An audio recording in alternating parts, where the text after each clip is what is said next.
जब मन परमात्मा की भक्ति में रम जाता है तो हर जीव में वही प्रभु नजर आते हैं। एक छोटा बच्चा अपनी दादी को रोज परमात्मा की भक्ति करते देखता था। वो देखता कि दादी कितनी श्रद्धा से भगवान को स्मरण करती हैं, उनके सामने दीप जलाती हैं और ध्यान लगाती हैं। उस बच्चे के मन में भी परमात्मा से मिलने की इच्छा जाग उठी।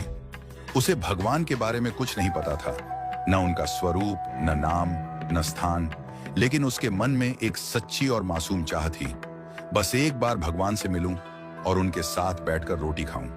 एक दिन उसने रोटियों से भरा एक थैला लिया, उसमें 5-6 रोटियां रखी और प्रभु को ढूंढने निकल पड़ा। चलते चलते वो काफी दूर चला गया। संध्या का समय हो गया था जब वह एक नदी के किनारे पहुंचा। वहां एक बूढ़ा व्यक्ति बैठा हुआ था जिसकी आंखों में गजब की चमक और चेहरे पर शांति थी, मानो वर्षों से उसी का इंतजार कर रहा हो। वह 7 साल का मासूम बालक जाकर बूढ़े के पास बैठ गया। उसने अपने थैले से एक रोटी निकाली और मुस्कुराते हुए बूढ़े की ओर बढ़ा दी। बूढ़े ने रोटी ले ली और खाने लगा। उस बूढ़े के झुर्रियों भरे चेहरे पर एक अलग सी प्रसन्नता उभर आई। उसकी आंखों से आंसू बह निकले, लेकिन वे आंसू किसी दुख के नहीं बल्कि आत्मिक संतोष के थे। बच्चा उसे निहारता रहा और फिर एक और रोटी बूढ़े को दी। खुद भी एक रोटी खाने लगा। दोनों ने रोटियां बांटी, प्रेम बांटा। कुछ देर चुपचाप बैठे रहे, पर दोनों की आत्माओं में एक अलग ही संवाद हो रहा था। बच्चे को लग रहा था जैसे वह स्वयं ब्रह्मा जी के साथ बैठा है, और बूढ़े को लग रहा था जैसे स्वयं श्री कृष्ण उसे अपने हाथों से रोटी खिला रहे हैं। जब रात गहराने लगी तो बच्चा घर लौटने के लिए उठा। बार बार पीछे मुड़कर देखता और पाता कि बूढ़ा अब भी उसकी ओर ही देख रहा है। घर पहुंचते ही उसकी माँ ने उसे गले से लगा लिया और माथा चूमा। माँ ने पूछा कि आज वह इतना खुश क्यों है।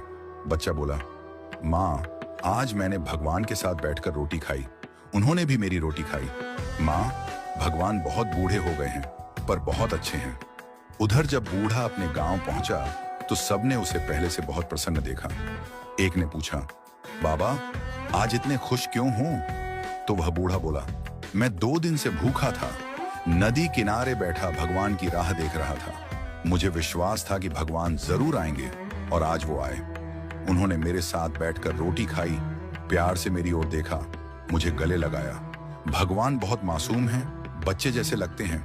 इस कहानी का भावार्थ यही है कि जब मन सच्चे प्रेम और श्रद्धा से भरा होता है तब हमें हर जीव में भगवान के दर्शन होने लगते हैं।